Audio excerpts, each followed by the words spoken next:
Welcome back to Healthy Design. I thought today we would talk about maybe one or two things that I think personally have kind of the biggest impact on people's health, and it's not what you would think. We talked about the different foundations of health with diet and gut health, activity, stress management, sleep, and all those things are important, and we need to get those in line.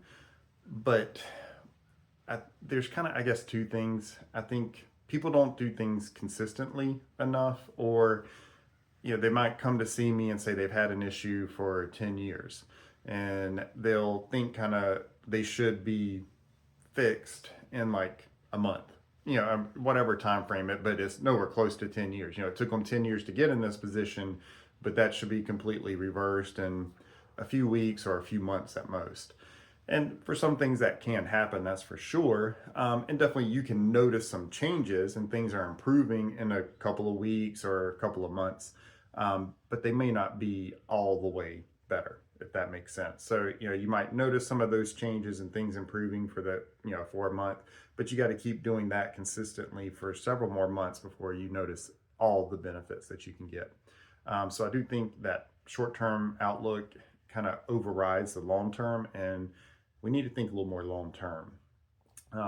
One other thing, and this is probably the biggest factor, is I see people fighting themselves a lot. And so, what I think it boils down to is that there is a certain level of acceptance that we have to have. Um, I think when people hear acceptance, though, they equate that with resignation. So if they accept where they are dealing with whatever health issue, then they're resigning themselves to stay in that position and not make, forward progress. And that's not what I mean by acceptance. I just mean like there has to be a certain level of, okay, this is where I am. I can't change where I am right now in this moment, but I can come up with a plan. I can follow that plan consistently, like we talked about earlier, and that's going to help me get to my goals and get to where I want to be. And so, make that plan. We'll follow it for a while, reassess things. If we need to change, we can follow it for a while, reassess, keep making changes if needed, or if things are going well, you just stick with that plan and keep going. And so I do think that's hard to do. It's easy to say and it sounds real simple, real easy, but it's hard to kind of accept where we are because we don't want to be where we are. And I think a lot of times what makes that difficult for people that are coming to see me is that there's a health issue going on and they feel like their body is fighting against them.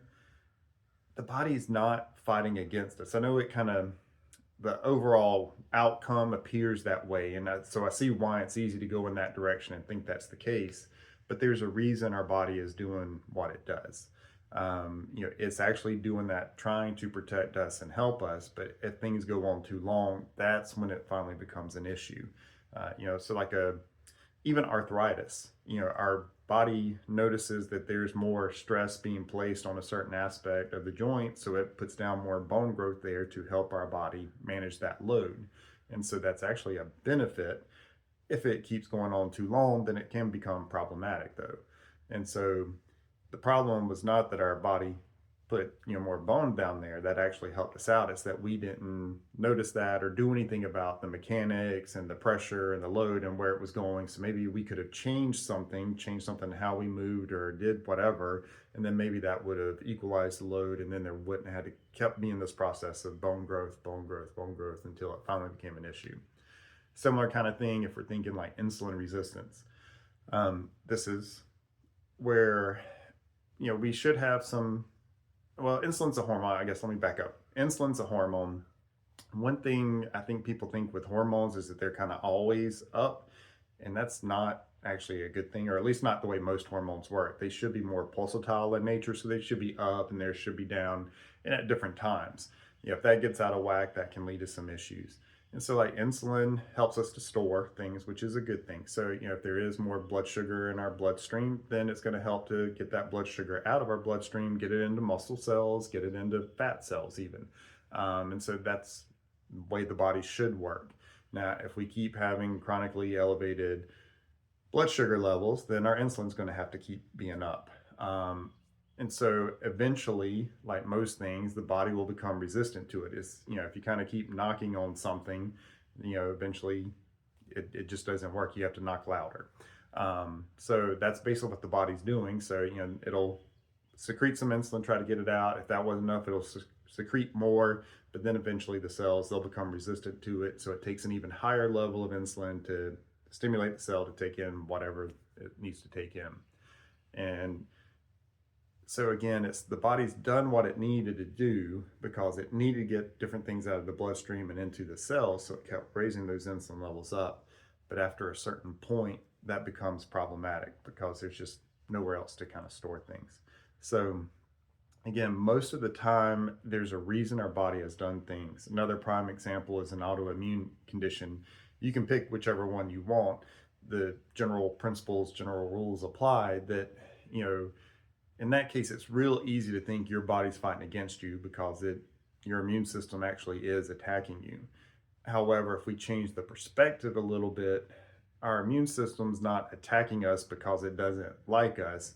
It's attacking us because it thinks it's something foreign, and it's supposed to attack a foreign invader in our body. And so, that's the issue. It's doing what it's designed to do, attacking something foreign. Problem is, it's actually not foreign, it's actually us that it's attacking. So again, it's trying to do what it was designed to do. It just isn't working out very well. And so what can we do to kind of change some of that? And that's where inflammation can come in too. And people get the wrong idea with inflammation. They think inflammation's bad. Well, inflammation is needed to heal. Without it, you don't heal. It is a part of the immune response. And so it's a healthy thing. The problem again is when that kind of inflammation stays there and stays elevated for a long period of time. And so again, our body's trying to do what it needs to have that inflammation to start this healing process, but for some reason we can't complete that process. So I think that's where we kind of need to see things, is that our body is trying to do things to help us. Our brain wants us to survive, and so it's going to do everything it can to help us to survive. And so we might not like the way it tries to help us to survive. Maybe we want more energy, but it knows we need to keep those reserves for something else. Well, we're not going to like that, but it's actually it helping us out. So I think that's what we need to realize, is that, okay, our body wants to survive. It wants to be in a better state than it is. So what can I do to help it out? And so what kind of plan can I come up with and do this? And then reassess, change as needed, and go from there. But the person who is like, oh, my body's fighting against me and I don't like this and this, that, and the other, what that does is, it truly is a fight. There's kind of that internal struggle going on in their head and their heart. And that's just another stress. That's another threat coming in. Our brain's trying to protect us from all the different threats that we have. And so any input coming in that's going to be deemed a danger is going to lead to a protective response. We know that pain is a protective response.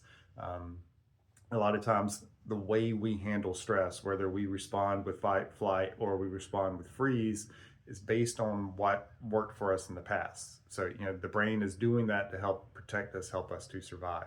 So if we can kind of change that focus a little bit, take some of that fight and that struggle away, well, now we're not sending as many danger signals up to our brain, as many threatening signals up there. Now it doesn't have to protect as much. So it can start to kind of calm down. That might help to decrease some of the inflammation we were talking about. That can help to decrease stress. And so these things can lead to there being more reserves now for our body to handle different things, whatever issue it is that it needs to handle. And we can kind of talk another time when we get into the cell danger response that, that's Dr. Naviau's kind of theory or hypothesis, is that, there is this healing cycle that occurs, but sometimes we get stuck in those different stages and can't get out of it. And we'll talk more about those stages and things, maybe next time. I don't know. We'll figure it out. But I hope this is helpful. Again, if you're in that position, it is easy to just be so disheartened, frustrated, etc. So, the feeling of not liking where you are, the feeling of my body's working against me, all those things are normal thoughts, normal feelings. but let's try to spin it a little bit where there's a more positive spin on it so we can kind of take some of that load off of ourselves and off of our bodies. Um, if you can do that, I think that helps just open up a whole lot of healing and a whole lot of health benefits too. So hope this was helpful for you guys. If you have questions or anything, let me know, and I guess I'll see you next time.